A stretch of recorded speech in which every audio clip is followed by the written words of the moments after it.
Je suis Elias Morgan et aujourd'hui je vais vous poser une question que personne ne pose sur ce conflit. Pas qui va gagner militairement, pas qui va négocier quoi, mais la question qui détermine vraiment votre avenir financier dans les 10 prochaines années. Qui va s'enrichir après que cette guerre se termine? Parce que voici ce que j'ai appris en 20 ans d'analyse des marchés financiers et des transitions géopolitiques. Chaque guerre majeure restructure l'ordre mondial et ceux qui comprennent où le capital va couler avant que la poussière ne retombe accumulent une richesse massive. Ceux qui attendent que ce soit évident arrivent trop tard. Première Guerre mondiale, l'Empire britannique décline, les États-Unis montent. Ceux qui avaient vu ça ont fait fortune. Seconde Guerre mondiale, l'Europe est détruite, les États-Unis deviennent hégémons. Les capitaux qui s'étaient repositionnés avant la fin ont capturé la croissance extraordinaire des années 50 et 60. Guerre froide, le bloc soviétique s'effondre, la mondialisation accélère. Ceux qui ont investi dans les marchés émergents en 1990 ont multiplié leur capital par 10 en 15 ans. Et maintenant, le conflit Iran-États-Unis, pas aussi dramatique visuellement que les guerres mondiales, mais tout aussi transformateur structurellement. Parce qu'il n'est pas juste une guerre, il est l'accélérateur d'un changement d'ordre mondial qui était déjà en cours. Dans cette vidéo, je vais vous révéler exactement quelles régions, quels secteurs et quelles classes d'actifs vont prospérer dans le monde qui sort de ce conflit. Et je vais vous donner l'allocation de portefeuille précise pour vous positionner maintenant, avant que les opportunités ne disparaissent et que les évaluations ne montent.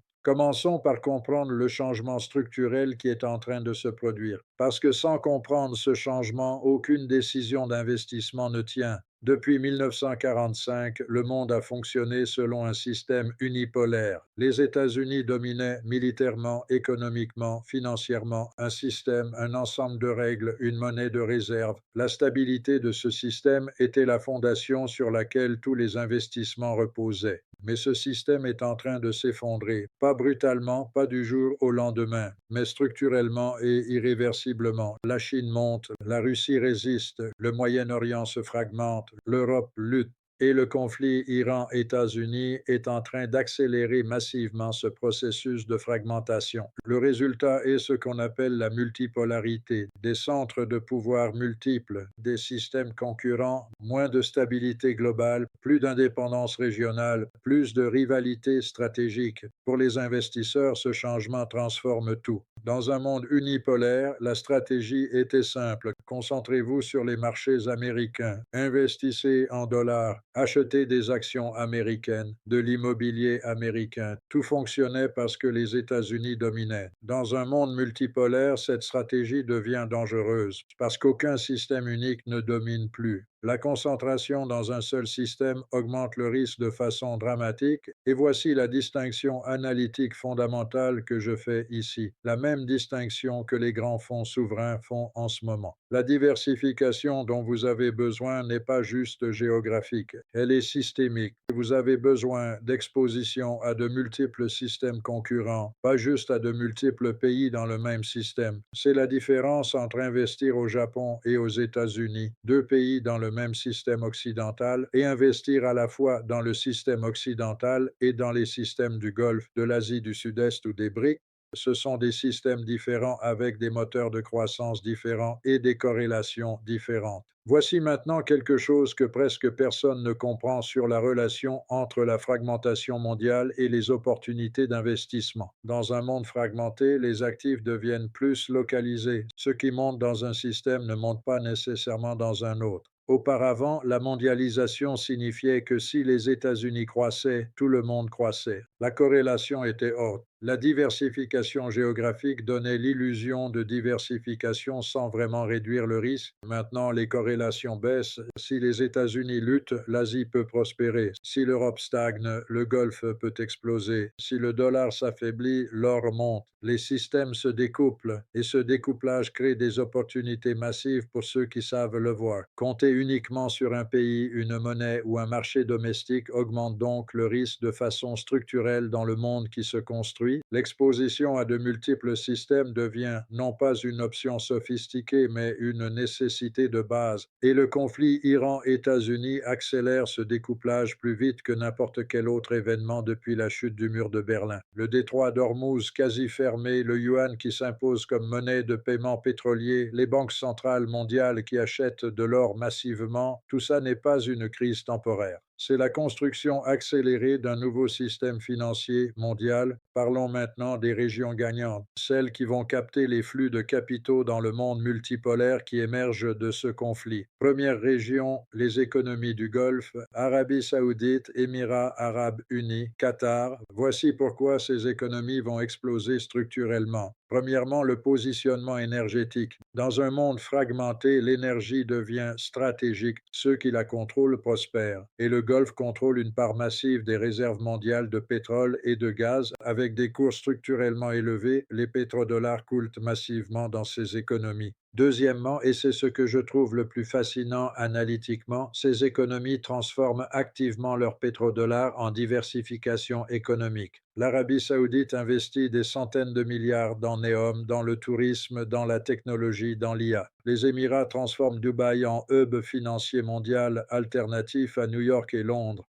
Le Qatar construit des infrastructures de classe mondiale. Ces pays ne sont plus juste des exportateurs de pétrole. Ils deviennent des centres économiques diversifiés et leur positionnement géopolitique de neutralité stratégique entre les systèmes occidental et non occidental leur donne un avantage unique dans le monde multipolaire. Deuxième région gagnante, l'Asie du Sud-Est, Vietnam, Thaïlande, Indonésie, Malaisie. Le mécanisme ici est différent mais tout aussi puissant. Alors que les entreprises mondiales cherchent à diversifier leur chaîne d'approvisionnement loin de la Chine à cause des tensions géopolitiques et des risques de décorrélation, elles se déplacent massivement vers l'Asie du Sud-Est.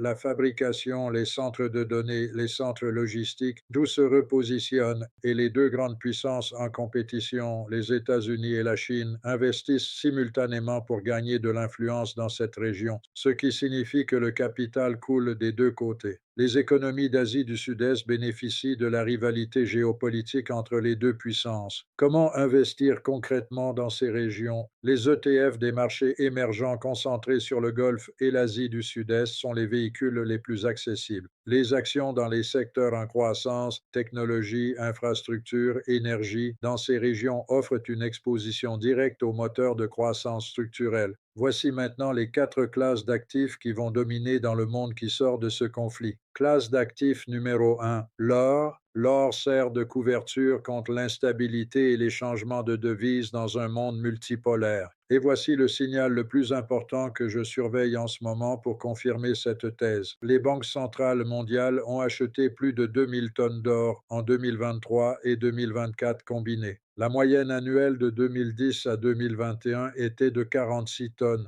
Ce n'est pas une anomalie, c'est une transition structurelle. La Chine accumule de l'or, la Russie accumule de l'or, le Moyen-Orient accumule de l'or, l'Inde accumule de l'or. Ces pays ne font pas ça parce qu'ils pensent que le dollar va s'effondrer demain. Ils font ça parce qu'ils construisent des réserves dans un actif qui n'appartient à aucun système particulier, un actif qui garde sa valeur indépendamment de quel système domine. Et le conflit Iran-États-Unis accélère cette tendance. Chaque dollar que le Brent monte au-dessus de 100 dollars crée plus de pétrodollars qui cherchent à se diversifier hors du système dollar. Une partie significative de ces flux va vers l'or, allocation recommandée 10 à 20% en or physique, ETF, or ou actions minières. Classe d'actifs numéro 2, la défense. Les industries liées à la défense bénéficient des dépenses de sécurité mondiale croissantes et cette tendance est structurelle, pas cyclique. Voici les chiffres qui définissent cette tendance. L'OTAN a demandé à ses membres d'augmenter leur budget de défense à 3% du PIB. L'Europe, traumatisée par l'Ukraine et maintenant par le conflit Iran, dépense massivement en réarmement. Les pays du Golfe investissent des centaines de milliards en systèmes de défense. Les pays d'Asie augmentent leur budget militaire face à la montée des tensions régionales. Dans un monde multipolaire où la sécurité ne peut plus être garantie par une puissance unique, chaque État investit dans sa propre sécurité. Et les entreprises qui fournissent cette sécurité, systèmes de défense aérienne, drones, cybersécurité, missiles, prospèrent structurellement. Allocation recommandée 5 à 10% en actions des grands acteurs de la défense. Classe d'actifs numéro 3, la technologie et l'intelligence artificielle. Voici quelque chose que la plupart des investisseurs manquent sur la relation entre la géopolitique et l'IA. Dans un monde multipolaire, chaque grande puissance et chaque région développe ses propres capacités d'IA nationales. Les États-Unis, la Chine, l'Europe, les pays du Golfe, tous investissent massivement dans les semi-conducteurs, les centres de données, les modèles d'IA, les logiciels. Ce n'est plus juste une course technologique, c'est une question de souveraineté nationale. Et quand la sécurité nationale est en jeu, les budgets sont illimités. Les gouvernements dépensent ce qu'il faut pour ne pas être dépendants d'un système étranger pour leur infrastructure d'IA. Résultat, les entreprises technologiques et d'IA positionnées sur cette demande souveraine et stratégique ont des perspectives de croissance à haute marge sur des décennies, pas sur des trimestres. Allocation recommandée 20 à 30% en technologie et IA à travers plusieurs systèmes géographiques. Classe d'actifs numéro 4, l'infrastructure énergétique.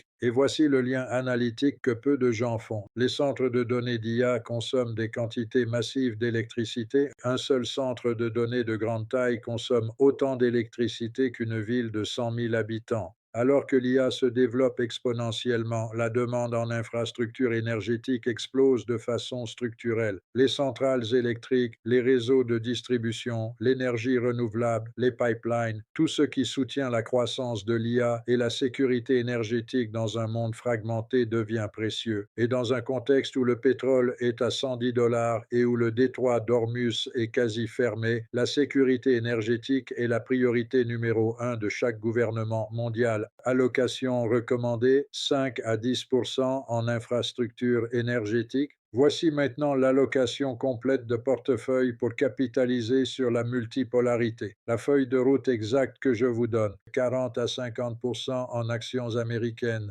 Pourquoi? Parce que les États-Unis restent la plus grande économie mondiale, les marchés les plus profonds, les centres d'innovation les plus avancés. Même alors que la multipolarité monte, les marchés américains restent critiques. Vous ne sortez pas du système américain, vous l'équilibrez avec d'autres systèmes, 10 à 20% en or. Couverture contre l'instabilité, contre les changements de devises, contre l'affaiblissement structurel du dollar dans le commerce mondial de l'énergie. Ce n'est pas spéculatif, c'est défensif. 10 à 20% en marchés émergents ciblés, Golfe et Asie du Sud-Est, croissance structurelle dans les régions qui bénéficient du réalignement géopolitique. Pas tous les marchés émergents positionnés sur les flux de capitaux du monde multipolaire. 20 à 30% en technologie et IA. Haute croissance, haute marge, demande souveraine et stratégique à long terme, à travers plusieurs systèmes, pas uniquement américains, 5 à 10% en défense,